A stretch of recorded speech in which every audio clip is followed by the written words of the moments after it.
Hello again. This is Satan's Trilogy, reading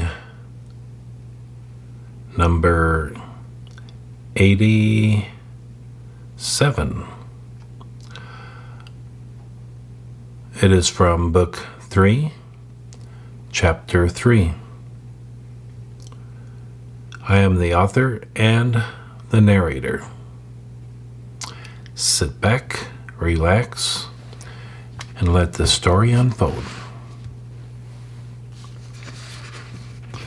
Sasha said, "Just 2 more blocks and take a right.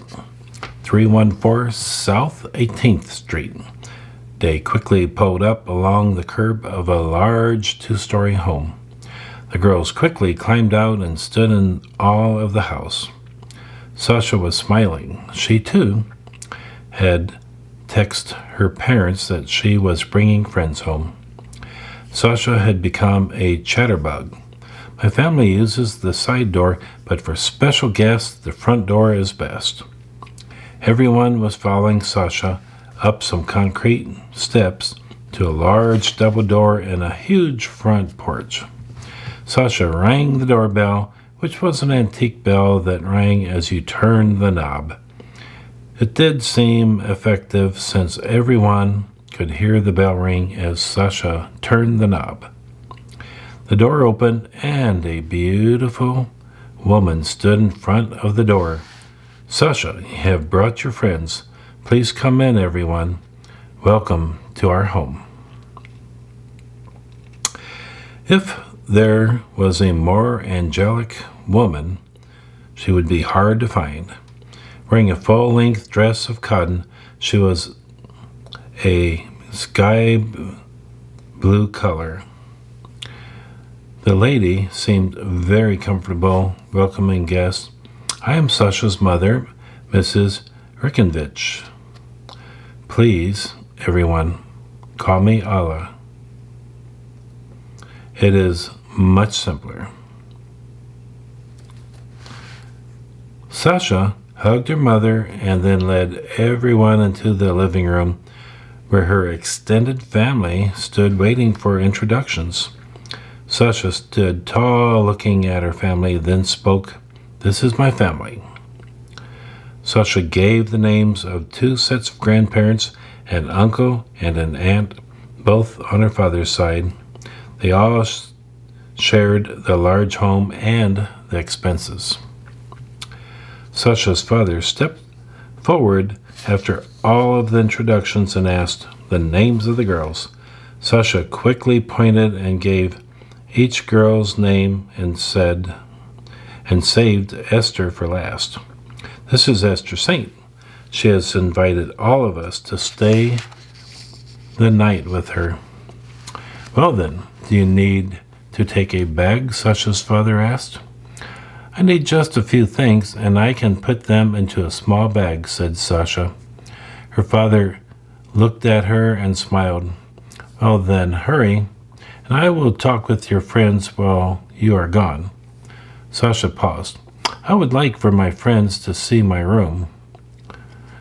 "Well," said her father, "I will talk with them another time." He smiled. "Take them to your room." Sasha jumped towards her father and kissed his cheek. "Follow me, please," said Sasha, and she headed to the stairs. Then, quickly running up the stairs, everyone followed her. There was a large landing and hallway to the right and left, but Sasha opened the door in front of them. Her room was huge, with W.O.W. posters on one wall overlapping one another.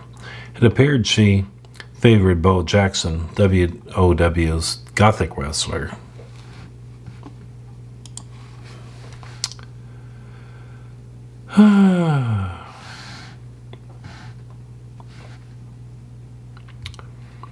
Terry spoke first. "Sasha, your room is huge. It must be the largest bedroom in the house." Sasha jumped on the bed Everyone, sit on the bed with me, please. Sasha smiled. I will tell you a short story. Sasha waited, and everyone was on the king-size bed as she spoke. When I was only 6 years old, my great-grandfather lived here. He thought that I was special, so he created special conditions in his will. My father would inherit the house so long as he agreed to give me his bedroom as long as I wanted it. This was my great-grandfather's bedroom. My father's father's father. I remember him as someone that everyone admired and respected.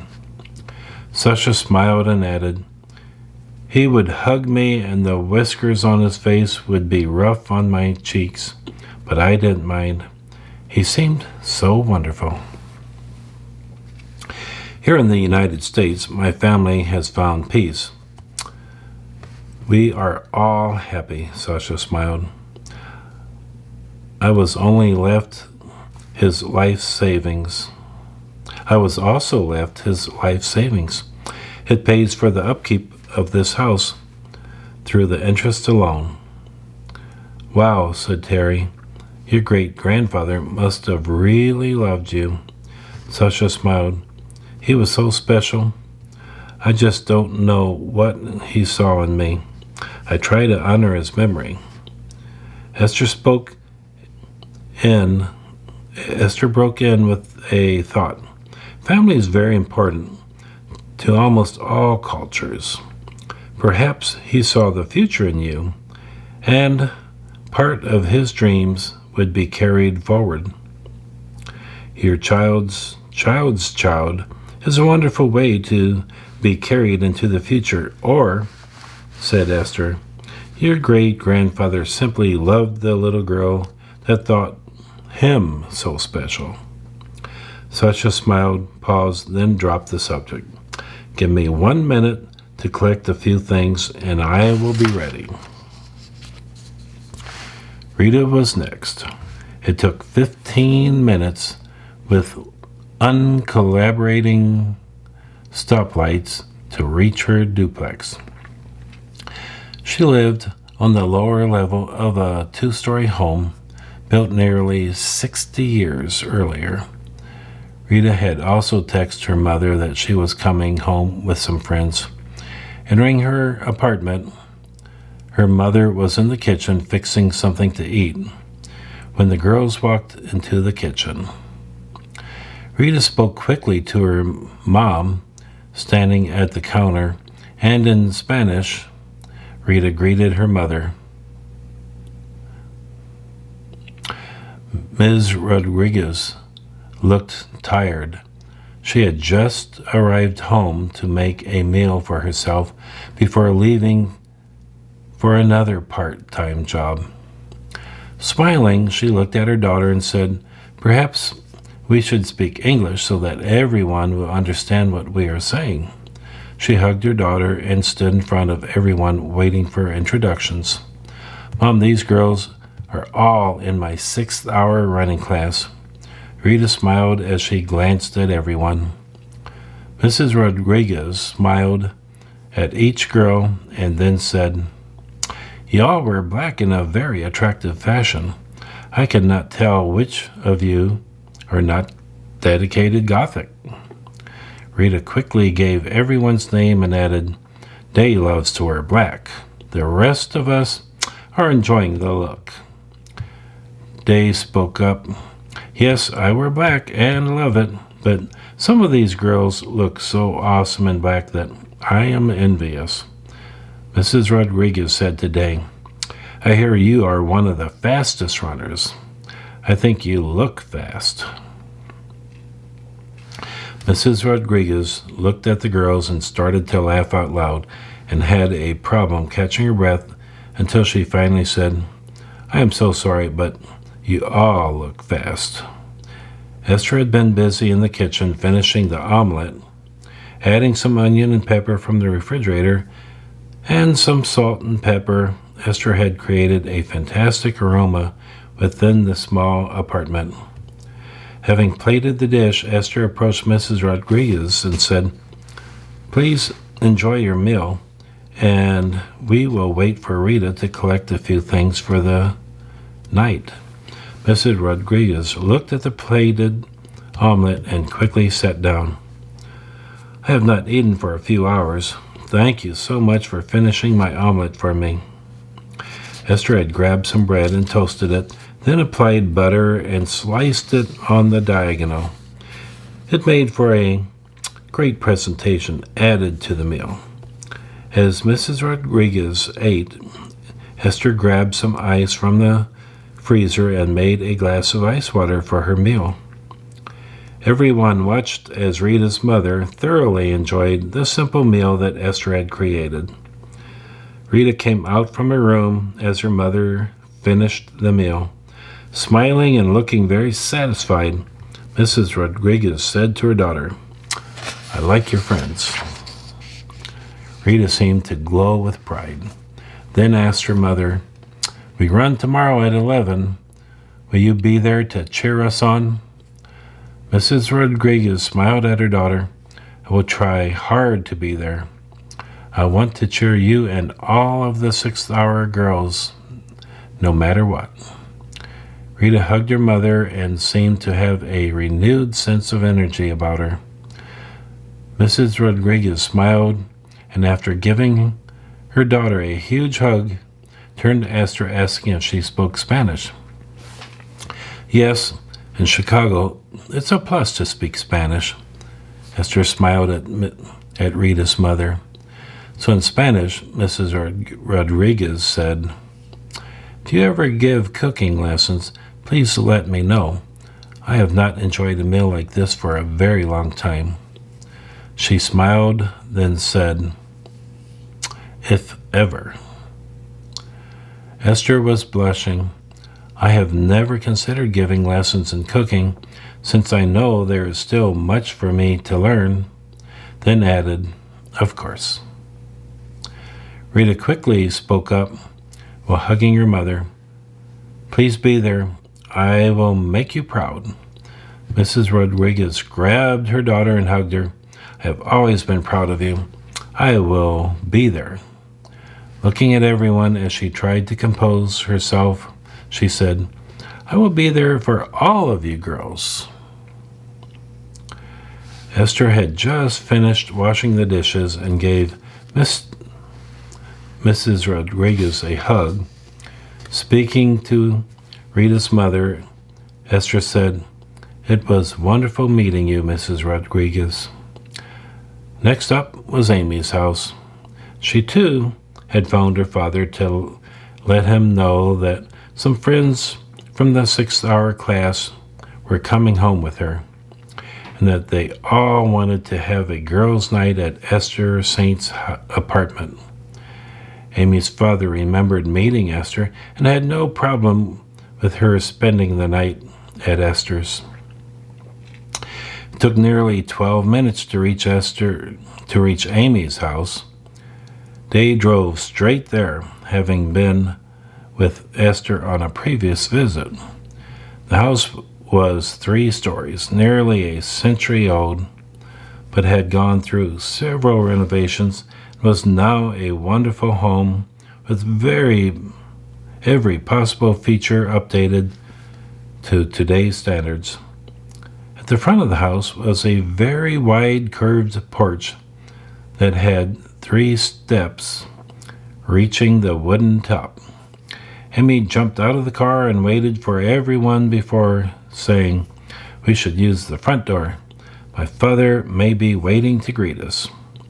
As Amy led everyone up the steps, the door opened wide and Amy's father welcomed everyone, wearing a black wool suit and a slightly off-white shirt with a paisley golden black silk tie. Amy's father had been home long. Esther noticed his overcoat and briefcase were still placed on a chair in the home's foyer. Amy introduced each girl, almost boasting as she did, so her father was equally enthusiastic in meeting her friends, shaking each girl's hand as Amy gave their names. Mr. Byrne was genuine in his addressing each young girl. He turned to Amy as she finished the introductions and said, "I don't want to delay you girls. I suspect you will all have a fantastic night. Good luck to each of you tomorrow." Amy hugged her father and thanked him, then said, "My room is one floor up. Follow me, please." And Amy took off up the stairs just to the right of the foyer. Esther stayed back with Day at her side. She smiled at Mr. Byrne. "I hope you don't mind my asking, but will you be at the event tomorrow?" Mr. Byrne seemed slightly hesitant. "I want to be there, but I have several obligations to fulfill. I may be late, if at all." Esther smiled at Mr. Byrne. "I care about your daughter, but I also care about you. Tomorrow will be Amy's most memorable day of her life. If you are not there to witness it, you will be cheating yourself of seeing your child's greatest moment." Mr. Byrne seemed doubtful and ashamed at the same time. "What makes you so certain, Esther, that Amy will have such a great day?" Esther seemed very confident and quickly responded, "The entire 6th-hour class will do very well, but there are only a dozen girls that I believe have a chance of coming in first, and Amy is one of them." Esther smiled at Mr. Byrne and added, "I'm betting on Amy. And your being there won't matter one bit in the outcome, but you will want to see her run. Your daughter is a winner, and I can't understand why you would want to miss that." At that moment, Amy yelled down from the upstairs, "Esther, Amy, are you coming up?" Esther and Day quickly turned and ran upstairs. Esther knew that she had said all she could to encourage Amy's father to be at the state competition. Mr. Byrne watched Esther and Day run upstairs and stood silent for a few moments, giving some thought to Esther's remarks. He knew Esther was right. He had missed dozens of opportunities in the past to support Amy. Tomorrow might be his last chance to support his daughter while she was still in high school. 4 girls were sitting on Amy's king-size bed, watching her fill a large floral duffel bag with all sorts of items. Esther and Day entered the room and jumped on the bed with the other girls, then watched Amy as she finished running about her room, gathering items she may need. Opening her bathroom door, the girls caught a glimpse of the marble countertop and tile floor, all of which looked rich. Amy grabbed her toothbrush, toothpaste, hairbrush, a small cosmetic bag, and came back into the bedroom, dumping them into the duffel bag, proclaiming, "I am ready." Everyone broke out laughing. They had packed a fairly large amount into each bag in a very short amount of time. The girls all relaxed on her bed. Terry made the comment that everyone was thinking, "Amy, your bed is like floating on a cloud. I have trouble getting to sleep, but this mattress is so soft. I know that I would sleep like a baby in your bed." Amy looked at the 6 girls and realized they weren't moving. So she settled down and responded to Terry's comments. "My dad has back pain, and he bought a mattress that gave him a tremendous amount of relief when sleeping, And so he decided that I needed a quality mattress too. That's a foam mattress that allows your body to rest while the mattress supports your entire body. It's made by Comfortair. Amy smiled. And yes, I love my bed. She giggled as she grabbed her duffel bag and said, "Let's go." Esther, Day, and the other girls reluctantly got up and followed Amy. The mattress was truly wonderful, and the girls had experienced a long day. The mattress seemed inviting. It was time to leave, and no one knew what lied ahead of them, so the mystery drove them on. Slowly loading back into the Escalade, the girls waited to hear their next destination. Day spoke up. "Esther, to be fair, we should go to our father's home. We can share where our father lives and where we sometimes sleep." Esther smiled. "I agree." Day was nearly halfway there as she finished her discussion on why they needed to go to their father's home. It was a large apartment building with over 50 tenants.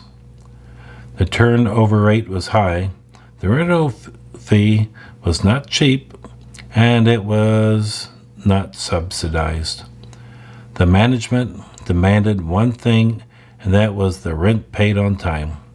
Day jumped out of the Escalade, opened doors, and quickly said, "Her father is probably not home. He likes to work late hours at the store." Everyone followed Day up 2 flights of stairs and down a hallway to her apartment. Using a key to enter the apartment, she stood at the entrance as 5 girls and Esther entered the apartment. Very little furniture was placed in the rooms. Day quickly spoke up. "My father says that less furniture will make our small home seem larger. I think he is right, but it does seem a bit bare." Following Day as she entered her room down a very short hallway, the girls found a twin bed, a long dresser with clothing on top of it, and several clothing racks on the far wall. They stood in the center of the room, then commented, "This is it. Esther's clothes are on top of the dresser, with a couple of dresses on one of the racks. Dad gave me this room because the closet is fairly large, and he knew that I would need that space." Day giggled. "The closet is full with my shoe collection, nothing else." And I think I will stop there. That's reading 87. I hope you enjoyed it. So until next time, be safe and take care.